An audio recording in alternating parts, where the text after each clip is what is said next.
The officers didn't see a man. They saw a problem. It was just after 7 a.m. when the patrol car slowed beside the city park bench. A thin, older black man sat hunched over, wrapped in layers that didn't match the weather. Too many shirts, torn gloves, a blanket around his shoulders like a cape. At his feet, a battered briefcase. In his hands, a yellow legal pad filled with cramped handwriting. "You can't sleep here," one of the officers said, stepping out. "I'm not sleeping," the man replied without looking up. "Then move along," the other snapped. "People come here to jog, not to feel unsafe." Still, the man didn't stand. "This is public space," he said, "and I haven't broken any laws." That's when the first officer kicked the briefcase. Papers spilled onto the grass, legal briefs, court decisions, handwritten notes in elegant script. "What is this? Old homework?" he scoffed. The man didn't flinch. He just reached into his coat pocket and pulled out a faded leather ID wallet. He opened it slowly. Inside, tucked behind an expired bar card and a worn-out driver's license, was a name etched in silver: Franklin E. Miles. The officer froze, because that name wasn't just familiar. It was in the casebooks they had skimmed in the academy, and the man they had just insulted had once helped change federal law. Autumn in the city didn't come with the fiery trees and postcard leaves of the countryside. It came quietly, cooler air, fewer sirens at night, joggers trading tank tops for long sleeves. At the corner of Madison and 6th, there was a small park most people passed without noticing. A crooked swing set, 2 benches, and a fountain that hadn't worked in years. One of those benches had become home to a man no one really saw anymore. Some thought he was just another statistic. Others assumed he was mentally ill or a drunk or worse. But every morning, without fail, he'd rise with the sun, fold his blanket precisely, brush crumbs from his coat, and begin to write. Not poems, not ramblings, legal arguments. Long passages from constitutional case law, written by hand, from memory. He carried no phone, no ID anyone would believe, just a yellow legal pad, a pen that often ran out of ink, and a memory sharper than most judges he once faced. His name was Franklin Miles. Once, he'd stood in courtrooms that echoed with injustice and challenged them. Decades ago, before the world moved on and left him behind, Franklin had been one of the youngest attorneys to argue before a federal appellate court. His case, Miles versus State of Georgia, had become a turning point in how search and seizure laws were applied to racial profiling. Law schools still mentioned his name, though few students remembered it. Franklin never sought fame. He sought fairness. And when that fight cost him his firm, his family, and eventually his health, he walked away from the podium, but not from the cause. Years passed. The city changed, and so did he. But something in him refused to fade. He still wrote legal drafts no one asked for, still kept track of cases, still believed that truth, even spoken softly, had weight. Until one morning, 2 men in uniform stood above him and saw only a nuisance, not a legacy. "Let's go, old man. This isn't your living room." The taller of the 2 officers kicked the bottom of the bench. Franklin didn't move. He was scribbling something at the edge of his yellow pad, his handwriting tight and deliberate. "You deaf?" the second officer added, stepping forward. "We said move along. You're making this place look bad." Franklin looked up, slowly. His eyes were cloudy but alert. "Is there a law I'm breaking, officer?" he asked, his voice low and precise. "You're loitering," the first one said. "Loitering implies idleness," Franklin replied, folding his hands calmly over the notepad. "I'm working." The officers exchanged a look, part mockery, part frustration. "Working on what? Your next welfare check?" That got a chuckle from the second one, but Franklin didn't respond.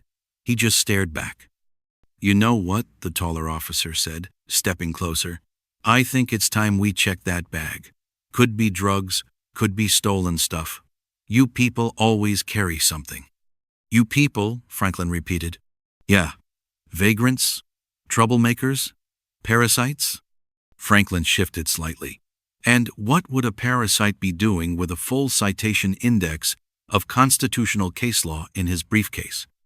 The officer reached for the bag. "Do you have a warrant?" Franklin asked. The officer hesitated just for a second, then grabbed the handle anyway. Papers spilled onto the grass, typed motions, handwritten briefs, a faded bar association card. "What the hell is all this?" the second officer muttered. "That," Franklin said softly, "is what justice looks like after it's been ignored." The taller officer knelt to pick up a few sheets. "You actually think anyone's going to read this junk?" "I think someone will," Franklin replied. "Eventually." "Get up," the second officer ordered. "You're coming with us, disturbing the peace." "By sitting? By refusing to cooperate?" Franklin slowly began to rise, legs shaky, cane still hooked on the bench rail. But before he stood fully, he added, "Do either of you know what the Fourth Amendment says?" Silence. "No?" He nodded, almost sadly. "Then maybe it's time you sat down and read what I've been writing." Franklin stood, slow but steady. His back ached, knees creaked, but his posture held with the quiet pride of a man who'd stood taller in far more dangerous rooms. The taller officer stepped into his space. "You're really pushing it, old man." "I've been pushed before," Franklin replied. "I tend to push back, but only with words." "We're done talking," the second officer said, grabbing Franklin's arm. "Careful," Franklin said, voice even. "Unlawful detainment of a nonviolent citizen on public property. That's a federal claim." "You threatening me?" "No," Franklin said. "I'm informing you. There's a difference." The officer yanked his arm harder. Across the street, a few people began to slow their steps. A woman walking her dog pulled out her phone. "Let's go," the officer barked. "You're going to the station." "On what charge?" Franklin asked. "Obstruction." "Of what?" "Of my patience," the officer growled. "Noted," Franklin replied. "You think this is a game?" "No," Franklin said. "I think it's a pattern. One you've repeated so often, you don't realize when it's being watched." The officer looked around and finally noticed the phones. 3, 4, maybe more. "Turn those off!" he shouted toward the bystanders. "You're in public, sir," a young man replied. "And you're wearing a badge." The taller officer stepped back slightly, tension shifting. The second officer looked less sure now. "Who even are you?" he asked. Franklin reached into the folds of his coat slowly, deliberately, and pulled out a laminated card. He held it out. It was old, faded, but the words were clear. Franklin E. Miles, attorney at law, retired. Beneath it, a Bar Association ID number and a date from 1987. The taller officer snorted. "That's expired." "So are a lot of things," Franklin said. "But they still matter." A young man with a mid-20s maybe walked closer. "Did you say Franklin Miles?" Franklin turned his head. "I did." The young man blinked. "Miles v. Georgia? The exclusionary precedent case? That was you?" "That was me." Franklin nodded. "They taught your case in my criminal procedure class last year." "And did they also teach what happens when officers ignore it?" The officers looked at each other. Franklin didn't raise his voice. He didn't need to. The weight of the truth was speaking for him. The officer who had yanked Franklin's arm took a step back, as if the name Franklin Miles meant something, but not enough. The younger man in the tie stepped forward. "Sir," he said, turning to the officers, "this man argued a case before the 11th Circuit that led to federal reform. You're detaining a civil rights icon." The officers looked confused, unsure whether to challenge or retreat. "I can pull the citation," the young man continued. "Miles 5, State of Georgia, 1987. The ruling was cited in United States, Johnson, and dozens of search and seizure defenses since then." Franklin remained quiet. His eyes were steady. He'd seen this reaction before, from prosecutors, from judges, from jurors. The shift, when they realized they weren't speaking to a man beneath them, but to a man above what they'd expected. The second officer muttered, You were a lawyer? Franklin nodded. I still am. The law may have forgotten me, but I haven't forgotten it. Then what are you doing here? Reminding people that justice doesn't vanish just because you stop looking for it. The taller officer tried to regain control. Well, regardless of who you were, you're not supposed to sleep in public parks. Franklin raised an eyebrow. So that's the charge now? Not resisting, not loitering, just sleeping? We got complaints, the officer said, unsure of himself. From whom? Residents. Names? No answer. The young lawyer spoke again, this time louder toward the phone still recording. This man has more constitutional knowledge in his pocket than some judges have on the bench, and you're harassing him because he doesn't look the part? Franklin looked at him. What's your name, son? Isaiah Reed. Law student. Passed the bar 6 months ago. First-year associate at Willard & Bryce. Good firm, Franklin nodded. But remember, no matter how high the walls, the law doesn't belong to firms. It belongs to people. One of the bystanders walked over and handed Isaiah a phone. You're live. Over 12,000 viewers. News blogs are already picking this up. The officers blanched. You want us to leave? The younger one asked Franklin quietly. No, Franklin said. I want you to listen. He took one slow step forward, holding nothing but the cane in his hand. You profile, presume, pressure, escalate, all before asking a single question.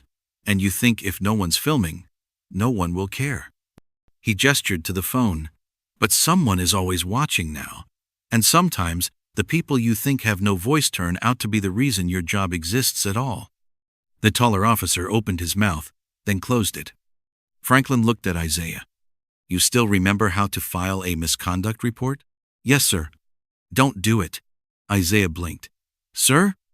Let them learn, quietly.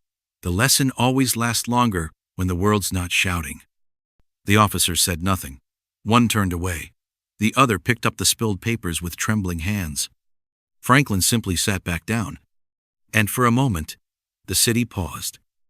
To watch a man sit. Like it meant something again.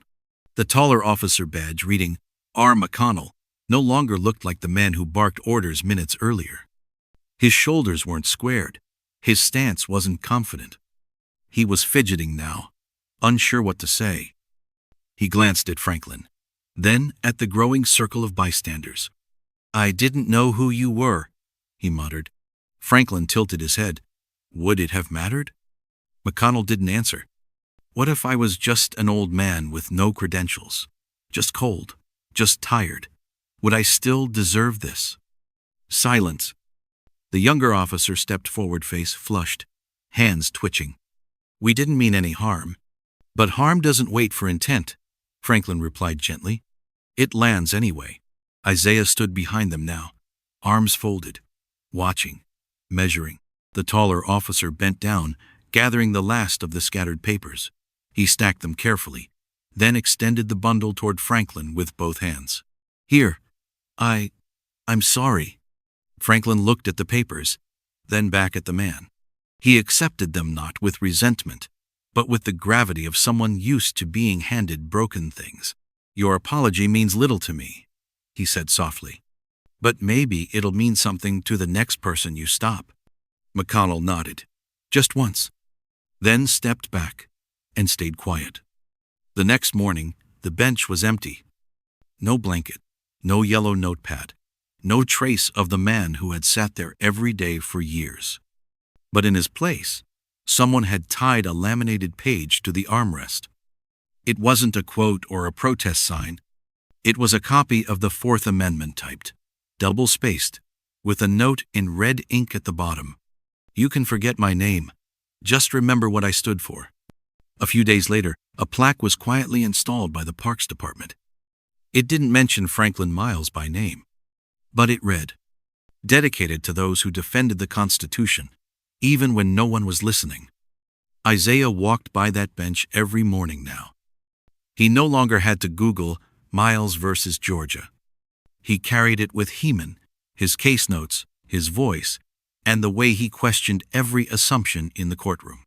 He told the story once to a friend, then again at a law school lecture, and eventually on a podcast that reached more than 100,000 listeners. He never embellished it, never made it cinematic, because it didn't need drama, just truth. And in that truth, a quiet reminder.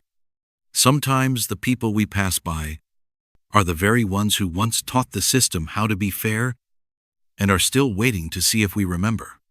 This wasn't a story about pity or revenge or some lost legend hoping to be remembered. It was about the power of dignity, shown quietly, without applause. If this story made you stop and think twice about who we overlook, then share it, because someone you pass tomorrow might carry a history you've never imagined. And someone else might need to hear this before they forget how to listen. Here on Hidden Justice, we tell the stories that others pass by. We don't chase viral stories. We reveal the ones that matter, but were never told. If you believe those stories matter, subscribe. Not for us, but for the people whose names deserve to be remembered. So if you're still listening, maybe you're already part of the change.